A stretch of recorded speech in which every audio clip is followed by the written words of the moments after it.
السلام علیکم ناظرین آج 31 مئی 2020 کا تاریخی دن ہے۔ 31 مئی 2018 کو فاٹا کو کے پی کے میں مرج کر دیا گیا تھا۔ اس عرصے میں فاٹا کی عوام نے کیا کھویا، کیا پایا، آیا وہ وعدے وعید جو ان کے ساتھ کیے گئے تھے حکومت پاکستان نے پورے کیے یا نہیں پورے کیے، اس پر آج ہم بات کریں گے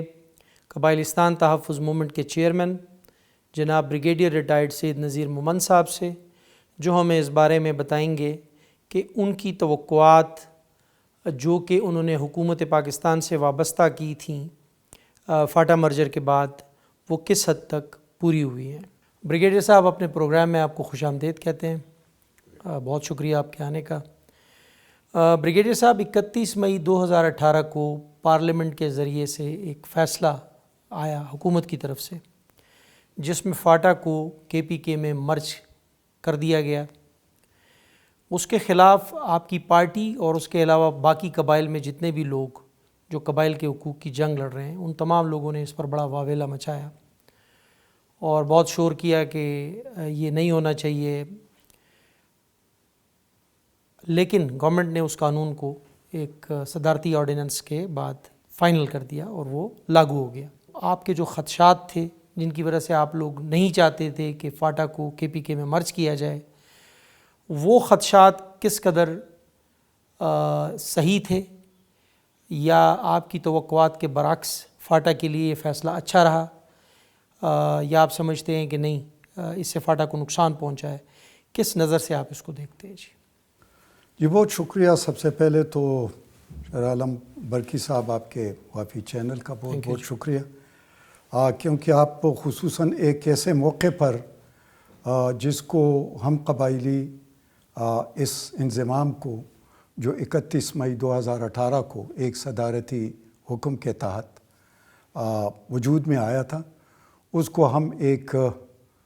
تاریک دن کے طور پر اس کو سمجھتے ہیں۔ اور دوسری بات یہ ہے کہ یہ بھی ایک المیہ ہے کہ جو چیز ہمارے لیے تاریک تھی، لیکن جن لوگوں کے لیے یہ روشن تھی، اس سے توقعات لگائے ہوئے تھے کہ فاٹا مین اسٹریم ہوگا تو وہاں پر ترقی آئے گی، وہاں پر تعلیم آئے گا، وہاں پر ایجوکیشن، وہاں پر اس کے علاوہ صحت کے اور ترقی کے مواقع کھلیں گے، آج رفتہ رفتہ ان سے بھی وہ روشنی جو ہے ختم ہوتی جا رہی ہے، اور جو اس پر تاریکی ہے، اجالے جو تاریکی ہے وہ اس پر چھانے لگی ہے۔ تو اس لحاظ سے اگر ہم دیکھتے ہیں اس دن کو کہ یہ جب فیصلہ آیا تھا، تو اس فیصلے کے ذریعے ایک طرف پر تو قائد اعظم بانی پاکستان کا جو قبائلیوں کے ساتھ ان کا جو پاکستان میں الحاق ہوا تھا، اس وقت کا جو وعدہ تھا، اس وعدے کو اس پارلیمنٹ نے بابائے قوم کے اس وعدے کو کھڑکی سے باہر پھینک دیا۔ دوسری بات یہ تھی کہ جہاں پر آئین کا تعلق تھا، کیونکہ یہ لوگ تو آئین کے بنانے والے ہیں، آئین کے توڑنے والے نہیں ہیں، آئین کے خلاف جانے والے نہیں ہوتے،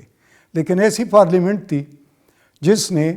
آئین کے آرٹیکل 1 کو، جس میں پاکستان کے جغرافیہ کو، حدود کو تبدیل کیا جاتا ہے، اور جہاں پر ایک شناخت ہے قبائلیوں کی، ان کی قربانیوں کی ایک مثال ہے، اس کو بھی ردی کے ٹوکرے میں ڈال دیا جاتا ہے۔ اور تیسری بات یہ ہے کہ یہ جس طریقے سے ہوا تو ہم اس پورے طریقہ کار کو ناجائز سمجھتے ہیں ہر لحاظ سے۔ آپ اگر دیکھ لیں کہ فاٹا پارلیمنٹیرین جو اس وقت تھے 2013 کے الیکشن میں، جو وہ جیت گئے تھے، ان کی پارٹیاں نہیں تھیں، اور اگر ان کی پارٹیاں تھیں بھی تو کوئی بھی سیاسی پارٹی کا یہ منشور نہیں تھا کہ وہ فاٹا کو خیبر پختونخوا میں ضم کریں گے، اور نہ ہی ان پارلیمنٹیرینز نے کبھی اپنے مہم میں یہ کہا تھا کہ ہمیں یہ مینڈیٹ ہے کہ ہم آپ کی حیثیت کو، آپ کی شناخت کو تبدیل کریں گے۔ اگر آپ جو اس کے سب سے سرغنہ تھے شاہ جی گل، اس کے بیانات کو دیکھ لیں تو اس سے پہلے اپنے کمپین میں اس نے کہا تھا کہ میں فاٹا کے لیے 2 مین اسٹریمنگ کے لیے یا تو اس کو الگ صوبہ بنائیں گے یا فاٹا کونسل بنائیں گے. یہ دو چیزیں تھیں, اس میں صوبے کا نام نہیں تھا. تیسری بات یہ ہے کہ جب انہوں نے حکومت کو یہ 4 نکاتی قرارداد ایک قسم کی پیش کی تو حکومت نے اس پر ایک کمیشن بنایا, اور اس کمیشن میں بھی فاٹا کا کوئی نمائندہ نہیں تھا جو سرتاج عزیز کے سربراہی میں بنا. اگر حکومت کی نیت ٹھیک ہوتی یا ان پارلیمنٹیریوں میں کوئی دم خم ہوتا تو یہ ضرور بتاتے کہ اس میں فاٹا کا کوئی جس کے بارے میں فیصلہ ہو رہا ہے ان کا تو کوئی نمائندہ اس میں شامل ہو. تیسری بات یہ ہے کہ جس طریقے سے سرتاج عزیز کمیٹی نے جو رپورٹ بنائی, اس رپورٹ کو ہم نے قبائلیوں نے ایک بہت بڑے وفد نے جو اس وقت کے وزیر اعظم تھے شاہد خاقان عباسی, اور جو اس کمیشن کے سربراہ سرتاج عزیز اور اس کے ساتھ جو کمیشن کے ممبر تھے, اسلام آباد میں ایک میٹنگ کے دوران ان کے بخیاں ادھیڑ کر رکھ دی کہ آپ نے سرتاج عزیز صاحب ایک کمیشن کی رپورٹ اس طریقے سے بنائی ہے جس میں آپ نے مفروضات پر قبائلیوں کو خیبر پختونخوا میں ضم کرنے کی سفارش کی ہے. حالانکہ اگر آپ اس رپورٹ کے آخری چپٹر کو دیکھ لیں جہاں پر کہ مختلف قبائلی علاقوں کے جو انہوں نے دورے کیے ہیں, تو اس میں کہیں پر بھی یہ نظر نہیں آتا کہ فاٹا کو خیبر پختونخوا میں ضم کرنے کا ان کو اختیار دیا گیا. اور تیسری بات کہ اس کمیشن نے بھی اس بات کی خلاف ورزی کی کہ جو آئین میں لکھا ہوا تھا آرٹیکل 247 میں کہ قبائلیوں کے رائے کے بغیر اگر یہ کمیشن یہ رپورٹ جو انہوں نے بنائی تھی اس کے ساتھ اس بات کو لکھ دیتے کہ ہماری یہ رائے ہے, لیکن اس رائے کو لینے کے لیے آپ ایک جمہوری طریقہ اختیار کر کے ریفرینڈم کرا لو یا کوئی دوسرا طریقہ کار سے قبائلی جرگہ بلا کر ایک بڑا جرگہ گرینڈ جرگہ بلا کر ان سے فیصلہ ہے, تو پھر بھی کوئی اس میں وزن تھا. تیسری بات کہ جب کمیشن کی رپورٹ آئی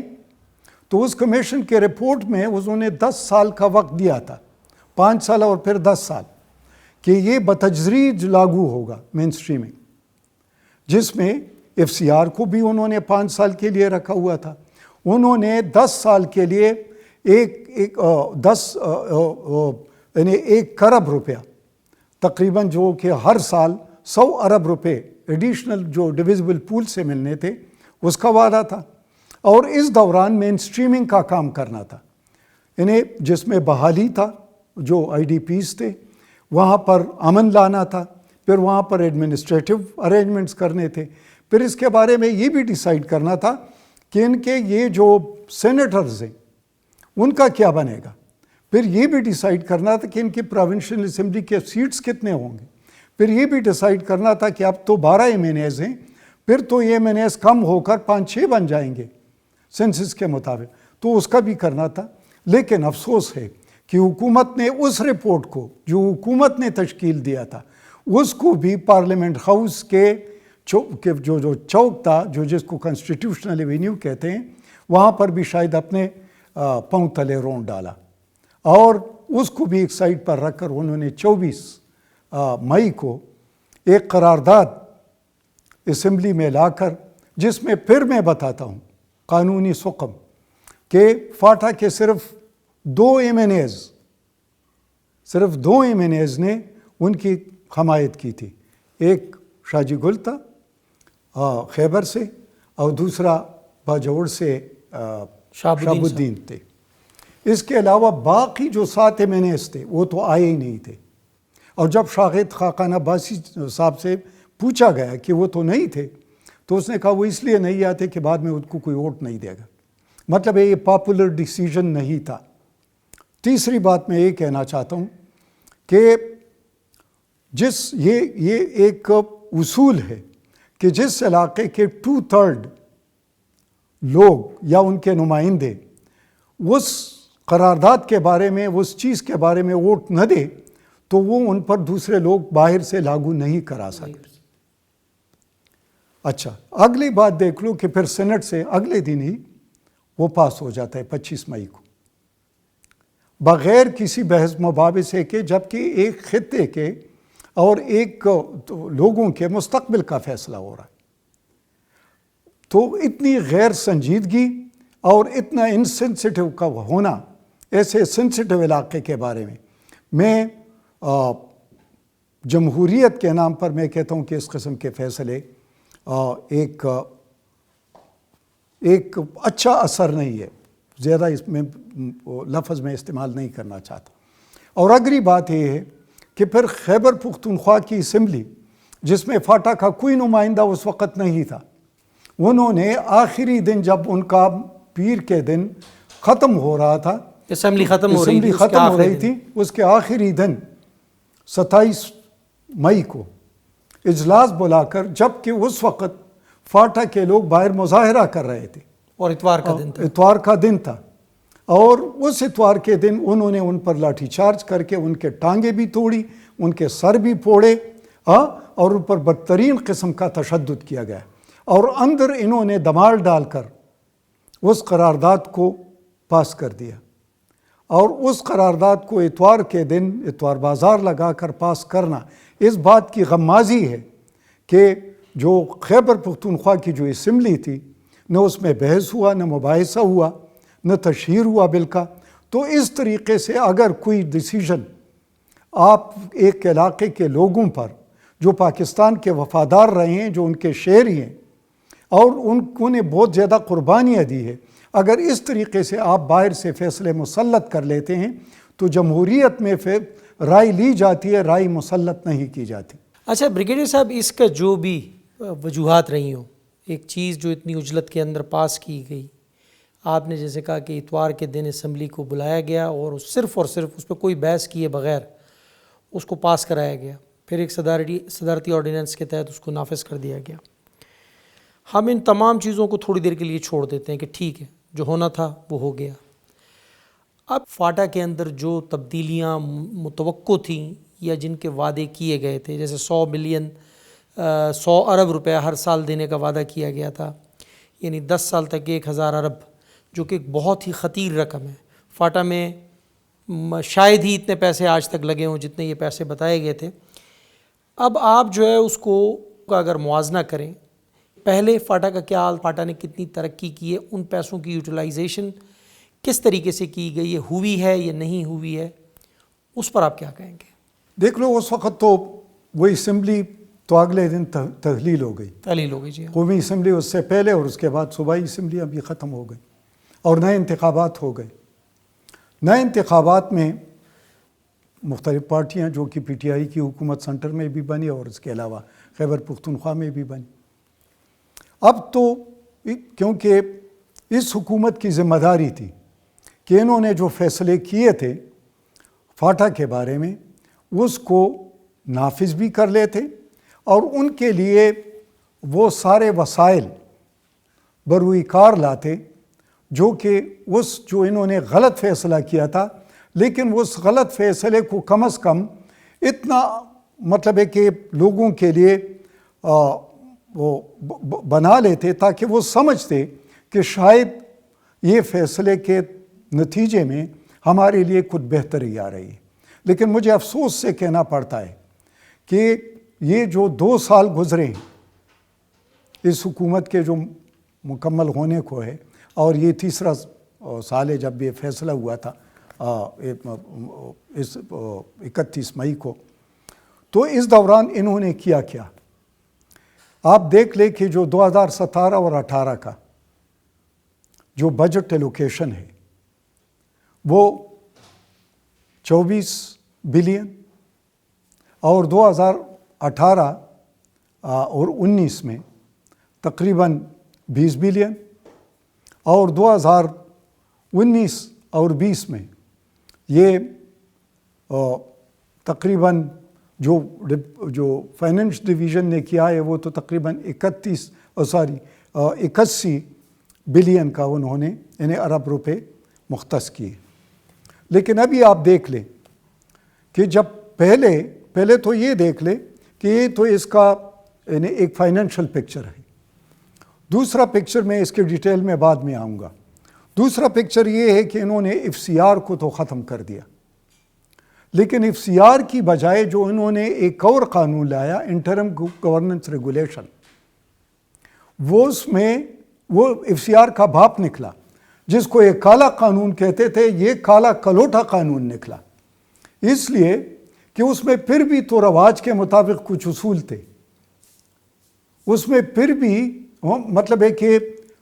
جو ذمہ داریاں تھیں وہ کچھ قوم کی تھی، انہوں نے اس کو قوم کو بھی مجرم کر دیا، انڈیویجول کی بھی مجرم کر دیا، اور اس کے علاوہ اس قانون کو نہ جرگے کے پاس رہنے دیا اور نہ حکومت کے پاس رہنے دیا، نہ تھیتر تھا نہ بٹیر تھا، بلکہ کچھ اور تھا۔ اور تیسری بات یہ کہ انہوں نے جو بلدیات کے انتخابات کرانے تھے وہ بھی ابھی تک نہیں ہوئے۔ آپ اصلاحات اور مین اسٹریمنگ کی بات کرتے ہیں نا، تو یہ سب کچھ کرنا چاہیے تھا۔ تیسری بات یہ تھی کہ انہوں نے بغیر مطلب ہے کہ جو سینسز ہوئے، وہ سینسز میں فاٹا کی آبادی کو بہت کم دکھایا گیا، اور اس آبادی کے نتیجے میں انہوں نے فاٹا کو جو سیٹیں دے دی صوبائی اسمبلی میں، وہ 16 سیٹیں دے دی، وہ باقی ملا کر تو 20 بن جاتی ہے۔ جبکہ ایک اور بل یہ لے آئے جس کو 26 امینڈمنٹ کہتے ہیں، وہ 26 امینڈمنٹ جہاں پر انہوں نے کہا تھا کہ یہ ایم این ایس کو ہم 12 کے 12 رکھیں گے، اور اس کے علاوہ یہ جو 30 تک لے جائیں گے صوبائی اسمبلی کی سیٹیں، اور سینٹ کے، لیکن سینٹ کو تو بالکل وائٹ واش کر دیا۔ اب فاٹا سے کوئی ایم این اے جب تک کہ کوئی پولیٹیکل پارٹی نہ چاہے گا، یعنی مردان خان یا چارسدہ خان یا پشاور کا جو بلور خان ہے، وہ جب تک نہیں چاہے گا تو وہاں سے کوئی سینیٹر نہیں آ سکتا۔ جہاں تک ایم این ایز کا تعلق ہے تو وہ 12 سے 6 ہو گئے، تو فائدہ ہوا ہے نقصان ہوا ہے۔ تیسری بات یہ ہے کہ جو ایم پی ایز ہیں، انہوں نے یہ منرل کا 2019 میں جو بل لے آیا تھا، یہ فاٹا کے منرل نیچرل ریسورسز کے بارے میں، وہ بل جس طریقے سے پاس ہوا جہاں پر کہ فاٹا کے ایم پی ایس صاحبان بیٹھے ہوئے تھے، لیکن اس ایم پی ایس صاحبان کو وہ بل کی کاپی بھی نہیں دی گئی پہلے سے۔ ان کو جب کاپی دی گئی تو اپوزیشن نے اور انہوں نے اس کاپی کو پھاڑ دیا، لیکن اس کے باوجود انہوں نے رول 82 کو لاگو کر لیا کہ اس پر بحث مباحثہ نہیں ہو سکتا، اسپیکر نے کہا، اور اس بل کو پاس کر دیا کہ آج کے بعد فاٹا کے لوگوں کے پاس جو ایک ہی چیز ان کے پاس رہ گئے جو زیر زمین ہے، جو قوم کی ملکیت ہے، جو کوئلہ ہے، جو دھات ہے، جو آئل ہے، یا جو باقی جو ریسورسز ہے، اور جو جتنے فارسٹ ہے، جتنے جنگلات ہیں، یہ حکومت کی ملکیت ہو گئے۔ تو آپ خود سوچ لے کہ یہ جو اقدامات ہیں، اس کے علاوہ کیا کر لیے، پولیس کو لے آئے۔ لیویز کے بارے میں کبھی پولیس بناتے تھے تو کبھی خاصدار کو پولیس، اور کبھی ڈی ایس پی کا رینک بناتے تھے، اور کبھی اس کو دوبارہ خاصدار بنا دے۔ یہ 3 دفعہ یہ بیج اترے بھی اور پہنائے بھی گئے، اترے بھی اور پہنائے بھی گئے، ایک مذاق بنا دیا گیا۔ ایک نوٹیفیکیشن آتا تھا، دوسرا نوٹیفیکیشن واپس لیا جاتا تھا، تو اس قسم کا مذاق۔ پھر انہوں نے جوڈیشری لے آئے، اب جوڈیشری کو بھی دیکھ لو، پھر وہی یہ کہتے ہیں مین سٹریم ہو رہا ہے۔ جو مومن کا جوڈیشری ہے وہ شب قدر میں ہے، جو نارتھ وزیرستان کا ہے اس کا تو بنو میں ہے، جو سعود کا ہے وہ ٹانک میں ہے، جو اورگزئی اور ان کا ہے تو ان کا ہنگو میں ہے۔ اس کو کہتے ہیں مین سٹریمنگ۔ اور تیسری بات یہ ہے کہ کیا جو پولیس آیا ہے اس سے سیکیورٹی میں بہتری آئی ہے، یا وہ سیکیورٹی کے حالات اور بھی خراب ہو گئے۔ اب دیکھ لو قبر کشائی ہو رہی ہے جس پر لوگوں کے آپ نے احتجاج بھی دیکھ لیے۔ اس کے علاوہ کیا تانے بنتے جا رہے ہیں، جو ان سکولوں کو ان جگہوں کو تبدیل کیا جا رہا ہے اور جو ان کا پیسہ ہے وہ اس پر خرچ ہو رہا ہے۔ تیسری بات کہ وہی مردان کا پولیس، وہی پشاور تخت پشاور کا پولیس، ان کے وہی لوگ وہیں پر آ رہے ہیں۔ اب جتنے بھی ویکینسیز تھے جو فاٹا کے لوگوں کے تھے وہ سارے ان کے پاس چلے گئے، کیونکہ ان کی شناخت ختم ہو گئی، ان کا سپریٹ کوٹا ہی ختم ہو گیا۔ پھر اگلی بات یہ دے کہ جو لیویز اور ان کے ساتھ خاصدار کے ساتھ جو ہوا وہ ہوا، لیکن اس کے علاوہ چادر چار دیواری کی جو ہو نہیں رہی، جو کہ وہ لوگ اس کے بارے میں بہت سینسٹیو ہے۔ لیکن اس قسم کے اقدامات کر کے میرے خیال میں کہ جو زخم ہے اس پر مزید نمک پاشی کی جا رہی ہے. یہ ایک منصوبے کے تحت کیا جا رہا ہے یا یہ ان کی نااہلی ہے یا یہ سمجھتے نہیں ہیں, نادان ہے, یا یہ انکمپیٹنس کی یا ایک غیر فعال ایڈمنسٹریشن کی یا سوچ کی ایک غلط مثال بنتے جا رہے ہیں. یہ سب کچھ اگر ہم دیکھ لیں تو میرے خیال میں کہ وہ جو 26 امینڈمنٹ تھا وہ سینٹ میں دفن ہو گیا, اب اس کا کوئی نام نہیں لے رہا ہے. اس کے علاوہ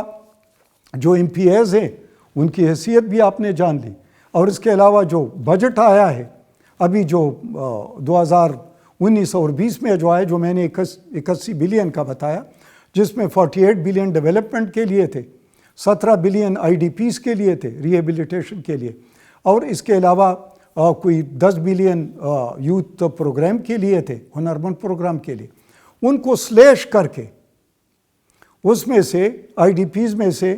وہ لے گئے سیکیورٹی کے مد میں, صرف 5 بلین اس کے لیے ریلیز کیے گئے 17 بلین میں سے. پھر اس کے علاوہ جو ڈیولپمنٹ سے کاٹ کر تو 17 بلین ادھر سے کاٹ کر, پھر یہ جو ہنرمند پروگرام 10 بلین 5 بلین ادھر سے کاٹ کر, تو جو سیکیورٹی کا بجٹ تھا جو پولیس اور ان لوگوں پر خرچ ہونا ہے, اگر وہاں پر حالات بہتر ہوئے ہیں تو خرچہ کم ہونا چاہیے. اس کا مطلب ہے کہ یا تو حالات ٹھیک نہیں ہیں اس لیے خرچہ بڑھا رہے ہیں,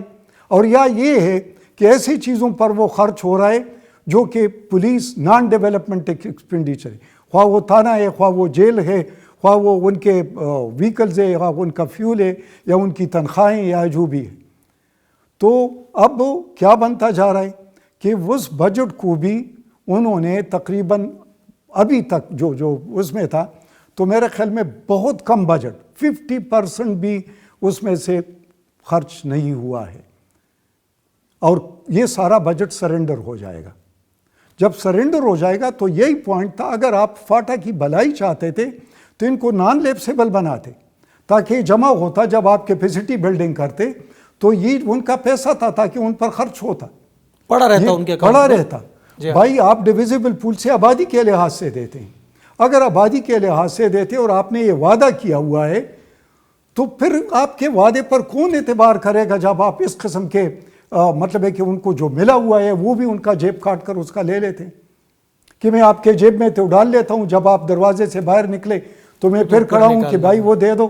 تو اس قسم کی چیزیں جب حرکتیں یا اس قسم کے حالات ہوں گے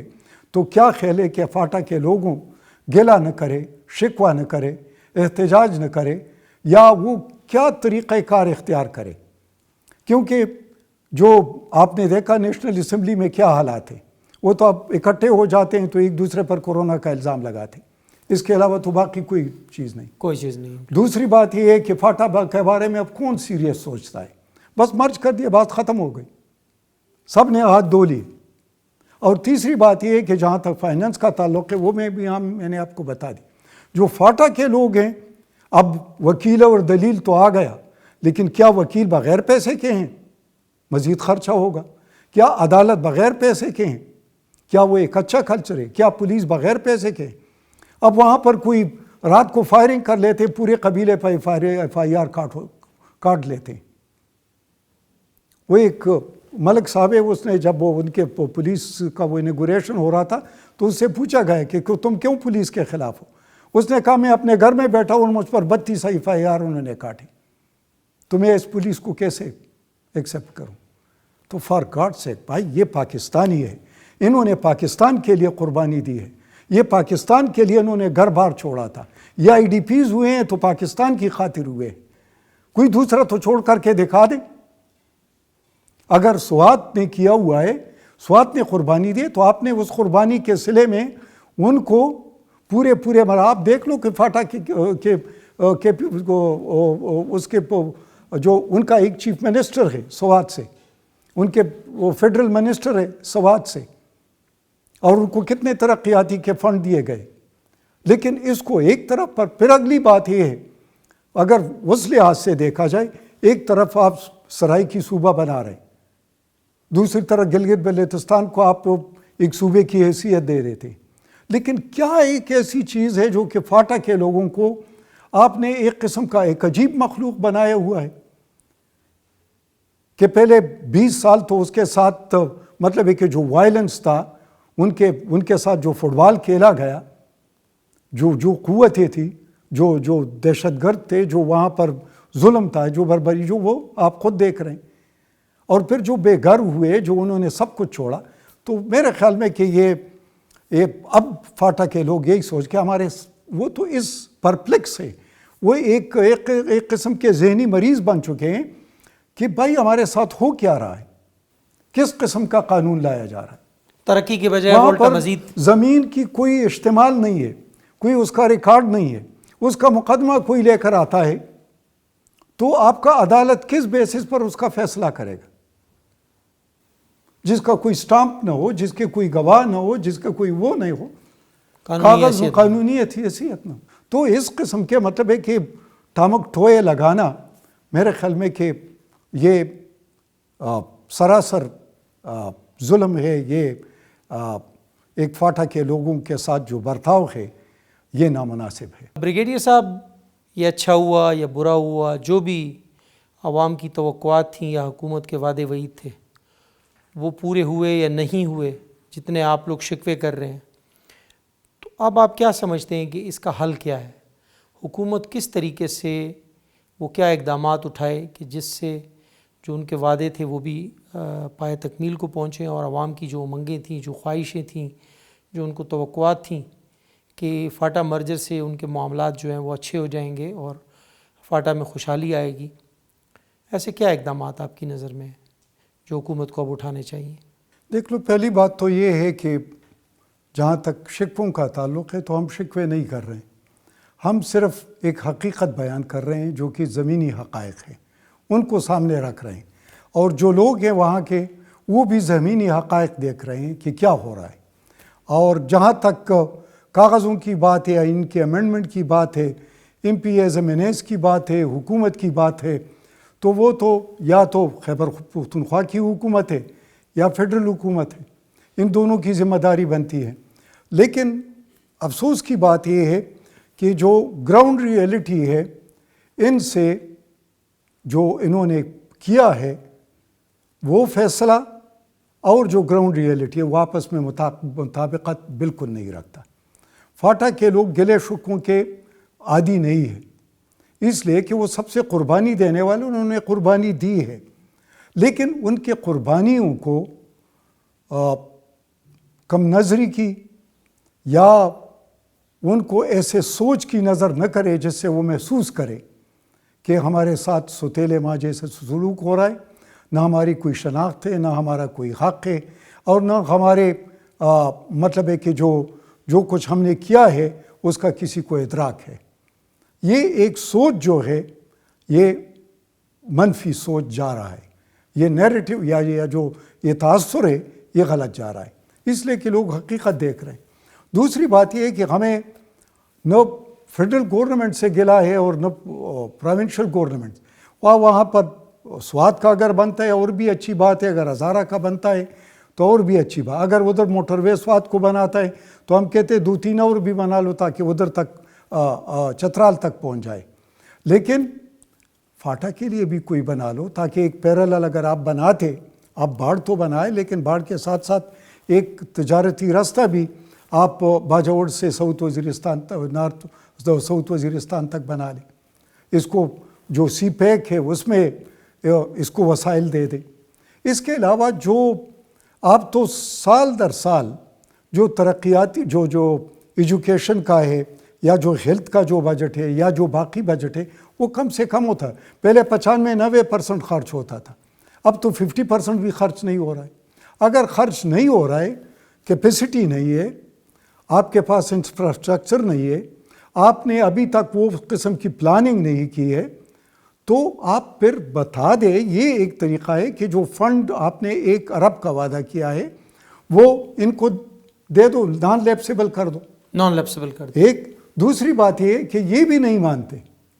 تو بھائی جو آبادی کے لحاظ سے ان کا جو حصہ بنتا ہے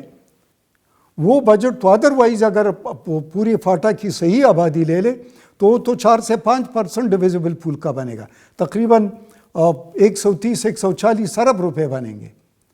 تو وہ تو ان کا حق ہے ایز اے پاکستانی ان کو دینا، وہ ان کو دینا شروع کر دو۔ تیسری بات میں یہ کہ ان کے یہ جو فیصلہ تھا یہ غلط تھا،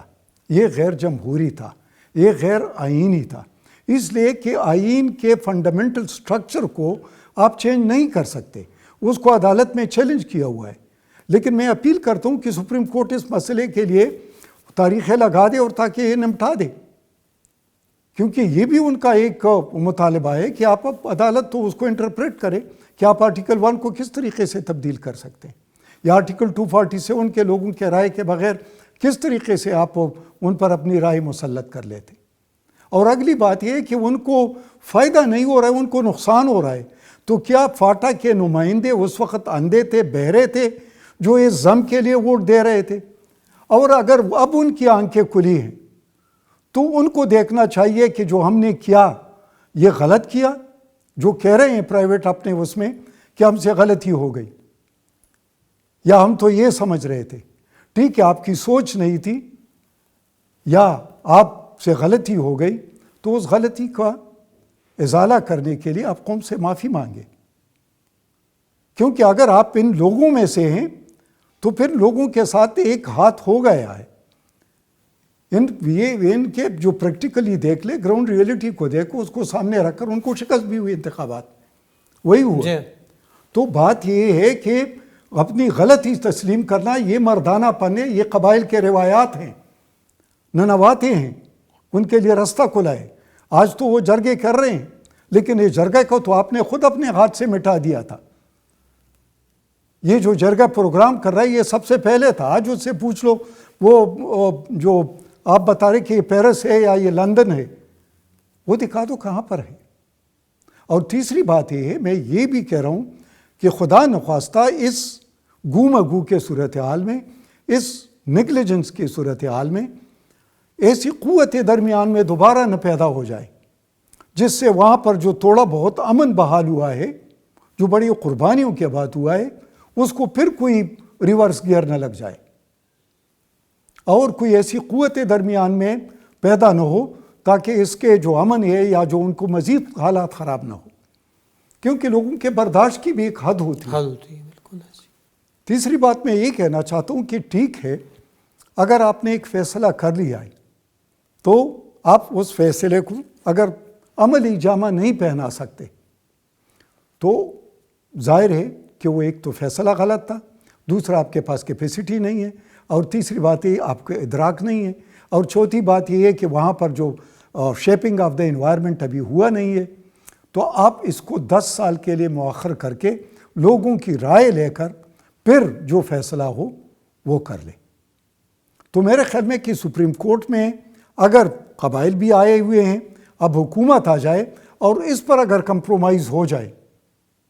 کہ ٹھیک ہے اس فیصلے کو 10 سال تک ان کو مین سٹریم کر لیتے ہیں اور ان کے بعد اس کے مستقبل کا فیصلہ کر لیتے ہیں، تو ہماری طرف سے پاکستان کے 20 صوبے بنا لو، ہم خوش ہیں۔ ہماری طرف سے کالا باغ 10 بنا لو، ہم خوش ہیں، ترقی ہوگی۔ ہماری طرف سے جو حقوق ہیں سارے لوگوں کو اس کے مواقع ملے تو ہم زیادہ خوش ہیں، کیونکہ پاکستان کی ترقی ہوگی۔ لیکن کم از کم قبائلیوں پر آپ یہ اعتماد رکھیں کہ وہ پاکستان کے ساتھ سب سے زیادہ محبت کرنے والے ہیں اور پاکستان کی طرف دیکھتے ہیں، اس کو اپنا قلعہ اور اپنا گھر سمجھتے ہیں۔ اس گھر سے وہ جانے کے لیے یا دوسری طرف دیکھنے کے لیے تیار نہیں، اگر یہ خدشات کہیں پر گئے تو اس خدشات کو نکال دیں۔ ایک تو یہ بات ہے۔ دوسری بات یہ کہ ان کی ترقی ہوگی تو پاکستان کی ترقی ہوگی، کیونکہ وہ پاکستان کے سٹیزنز ہیں۔ اور تیسری بات میں یہ بھی کہنا چاہتا ہوں کہ ان کا جو طریقہ کار ہے، اگر وہ جرگے کا ہے، سستے انصاف کا ہے اور ان کے پاس منرل ہے، تو وہ منرل کو ڈیولپمنٹ کرنے کے لیے ان کو ٹیکنیکل اسسٹنس دے دو تاکہ ان کو ایکسپلور کرے، اور بھی آپ کا مارکیٹنگ اور بھی آپ کا، تاکہ وہ خود اپنے وسائل کو جنریٹ کر سکتے۔ ان کی جو راہداریاں ہیں ٹریڈ کے، ان کو بحال کر دو۔ وہاں پر جو انفراسٹرکچر ڈیمیج ہوا ہے اس کو بحال کر دو، خواہ وہ اسکول ہے، خواہ وہ کالج ہے، خواہ وہ ہسپتال ہے، خواہ وہاں پر روڈ ہے، وہاں پر پل ہے، وہاں پر جو اگر وہاں پر کوئی اس قسم کی فصلیں اگتی ہے تو وہ بیج پرووائڈ کر لو، ان کو کھاد سبسڈائز دے دو، تو ظاہر ہے ان کو ہنر دے دو، پلس ان کو امپلائمنٹ کے مواقع دے دو۔ اب انہی سیٹوں پر اگر خیبر پختونخوا کے ساتھ ایک تو وہ اس انہیں مطلب ہے کہ دلدل میں، دہشت گردی کے دلدل میں پھنسے ہوئے تھے، ان کا ایجوکیشن تھا، نہ ان کے گھر تھے، نہ وہ تھے، اور آپ توقع کرتے ہیں کہ وہ پبلک اسکول کے پڑھے ہوئے لوگوں سے مقابلہ کریں گے یا ان کے ساتھ امتحان میں بیٹھیں، اور وہ تو یہ تو میرے خیال میں کہ ایسے سوچ ہے کہ میرے خیال میں اس کو ادراک کرنا چاہیے، اس کو سوچنا چاہیے۔ آپ کی جو باتیں ہیں، ہم کہتے ہیں کہ ہم نے کسی کے خلاف ہے، خواہ تخت پشاور ہم کہتے ہیں کہ سلیمان تخت بن جائے، فیڈرل گورنمنٹ ہم کہتے ہیں کہ وہ پوری طرح سے فعال ہو اور وہ ہو، خیبر پختونخوا کے لوگ ہمارے بھائی یہ بہت ترقی کریں، لیکن کم از کم ان لوگوں کو بھی اس طریقے سے دیکھ لو جس طریقے سے آپ اپنے ووٹر کو دیکھتے، ٹھیک ہے اپنے ووٹر سے بھی پھر بعد میں منہ چھپاتے ہو، لیکن پھر بھی کوئی نہ کوئی ان سے دوبارہ جانے کے لیے اب تیار ہوتے ہیں۔ یعنی بریگیڈیئر صاحب اگر اس کو اس طرح دیکھا جائے کہ ابھی چونکہ یہ لوگ یہ کہتے ہیں کہ آپ کے پاس کیپیسٹی نہیں ہے اس فنڈ کو لگانے کی جو کہ ہر سال ڈیولپمنٹ کے لیے آتا ہے، تو اس کا جو ایک سب سے بہتر طریقہ تو شاید یہی ہو سکتا ہے کہ جب تک ہم میں وہ کیپیسٹی پیدا نہیں ہوتی فاٹا کے اندر، تو جتنے بھی فنڈز انہوں نے ہم سے وعدہ کیے ہیں، ایک تو یہ پورے کے پورے فاٹا کو دیے جائیں، 100 بلین جو انہوں نے وعدہ کیا ہر سال کا، دوسرا اسے نان لیپسیبل بنایا جائے۔ یہ میرا خیال ہے کہ اس کا بہترین حل ہوگا کہ جب بھی آپ میں کیپیسٹی پیدا ہوتی ہے اس فنڈ کو یوٹیلائز کرنے کی، تو آپ اس کو یوٹیلائز کر سکیں، نہ کہ وہ واپس چلا جائے اور لیپس ہو جائے۔ یہ مجھے لگتا ہے کہ اس کا شاید ایک بہتر حل ہوگا۔ دیکھ لو اس کے جو پہلو ہیں، ایک قانونی پہلو ہے جی تو وہ سپریم کورٹ حل کرے، صحیح جی۔ دوسرا اس کا فائنینشیل پہلو ہے جو کہ میں نے بتایا نان لیپسیبل بتا دو، تیسرا اس کا جو سوشل ڈیولپمنٹ ہے وہ میں نے بتا دیا کہ وہ لوگ جو، اور تیسری بات ہے ترقی، تو ترقی کے لیے آپ لوگوں کو سٹیک ہولڈر بنا کر ان سے مشورہ کر کے، تاکہ جو وہاں پر بڑے بڑے پروجیکٹ ہیں کہاں پر کیا کچھ ہو سکتا ہے ان کے رائے کو ساتھ لے کر وہاں پر منصوبے بنا لو، میگا منصوبے جس کو آپ کہتے ہیں، میکرو لیول پر، پھر مائکرو لیول پر بنا دو ایجنسی کے سطح پر، وہ ایجوکیشن کے انفراسٹرکچر ہو، وہ ہیلتھ کا انفراسٹرکچر ہو، وہ پانی کا انفراسٹرکچر ہو، وہ روڈ نیٹ ورک کا انفراسٹرکچر ہو، وہ اس کے علاوہ سوشل ڈیولپمنٹ کا انفراسٹرکچر ہو، وہ وہاں پر جو یہ جو کمیونیکیشن کا انفراسٹرکچر ہے، باقی جو جس کو ہم کہتے ہیں نیٹ ورکنگ کہتے ہیں، اس کا اور سب سے بڑی بات ہے اگر آپ اس کو ایک صوبہ بناتے ہیں تو پاکستان کی اکائی ہوگا نا، جس طرح پہلے تھا، تو ایک صوبے کے جو حقوق ہوتے ہیں، تو آپ نے تو M&A کو 12 سے 6 کر دیا، آپ نے سینیٹر ختم کر دیے، آپ نے جو MPA ڈالے ہوئے تھے ان کا تو کوئی سنتا نہیں، کارخانے میں طوطے کی آواز کون سنتا ہے؟ تو پھر یہ ہے کہ اگر صوبہ بنتا بھی ہے اور بناؤ تو اچھا ہے، پاکستان کا ایک اچھا صوبہ بنے گا، اور میں کہتا ہوں کہ پورے پاکستان کے اس طریقے سے صوبے بنا لو۔ اگر سرائی کی آپ کہتے وائبل ہے تو یہ کیوں وائبل نہیں؟ اگر ہزارہ وائبل ہے تو یہ بھی وائبل ہے، اگر وہاں پر پٹوار صوبہ جو تحریک چل رہی ہے وہ بھی ہے تو وائبل ہے، افغانستان کے صوبے بنے ہیں، ایران کے صوبے بنے ہیں، مزید انڈیا کے مزید صوبے بنے ہیں، تو کیا یہ صوبہ بنانا کوئی میرے خیال میں کوئی انہونی بات تو نہیں ہے، کوئی علیحدگی تحریک تو نہیں ہے، یہ تو ایک جمہوری طریقہ کار ہے۔ اگر پارلیمنٹری ڈیموکریسی ہے تو پارلیمنٹری ڈیموکریسی پھر ادھر بھی ہوگی نا۔ بالکل جی۔ اور تیسری بات یہ ہے کہ آئین کا ایک اکائی ہوگا تو پھر ان کے اپنے سینیٹرز بھی ہوں گے، اپنے طریقے کے کار بھی، وہ آپ سے پھر گلہ نہیں کریں گے، پھر آپ پر اونس آف ریسپانسبلٹی نہیں ہوگا، اس لیے کہ وہ اپنے فیصلے کرنے میں آزاد ہوں گے۔ اب تو وزیر اعظم بھی آپ کا، گورنر بھی آپ کا، صدر بھی آپ کا، وزیر اعلیٰ بھی آپ کا، وزیر بھی آپ کا، مشیر بھی آپ کا، اور اسمبلی بھی آپ کی، عدالت بھی آپ کی، پولیس بھی آپ کی، منرل ڈپارٹمنٹ بھی آپ کی، تو اگر سب کچھ آپ کا ہے تو پھر میرے خیال میں یہ اور ان کا کچھ بھی نہیں ہے. بریگیڈیئر صاحب آپ کا بہت شکریہ تشریف لانے کا. امید کرتے ہیں کہ لوگوں کو فاٹا کے جو مسائل ہیں اب جو پیش آ رہے ہیں اس کے متعلق بھی کچھ آگاہی حاصل ہوئی ہوگی، اور حکومت سے بھی انشاءاللہ یہ توقع رکھتے ہیں کہ وہ اس طرف دیکھیں گے اور اپنی غلطیوں پر اور ان معاملات پر جن میں وہ غلط سائٹ پر جا رہے ہیں اس کی تصحیح کریں گے اور سیدھی سمت کو اپنائیں گے. بہت شکریہ بریگیڈیئر صاحب. ناظرین، یہ تھا آج کا پروگرام. آپ نے دیکھا بریگیڈیئر سید نذیر مومن صاحب کی باتیں آپ نے سنی. امید کرتے ہیں کہ اب تک کی جو بھی صورتحال رہی ہے، جس سے کہ آپ نے سنا کہ بریگیڈیئر صاحب بھی بہت ناراض ہیں اور وہ یہ سمجھتے ہیں کہ فاٹا کے لوگوں کے ساتھ ظلم ہوا ہے، یہ توقع کریں گے کہ آئندہ آنے والے سال سابقہ فاٹا یا موجودہ قبائلی اضلاع کے عوام کے لیے خوشحالی کا پیغام لائیں گی، اور حکومت پاکستان ان علاقوں پر توجہ دے گی جو پچھلے 70 سالوں سے نظر انداز کیے گئے ہیں، اور ان علاقوں میں جو ترقیاتی کام ہیں اور لوگوں کو مین سٹریم میں نہیں لایا گیا، وہ ہم اب توقع کریں گے کہ آنے والے سال قبائلی عوام کے لیے خوشحالی کا پیغام لے کر آئیں گے. بہت شکریہ.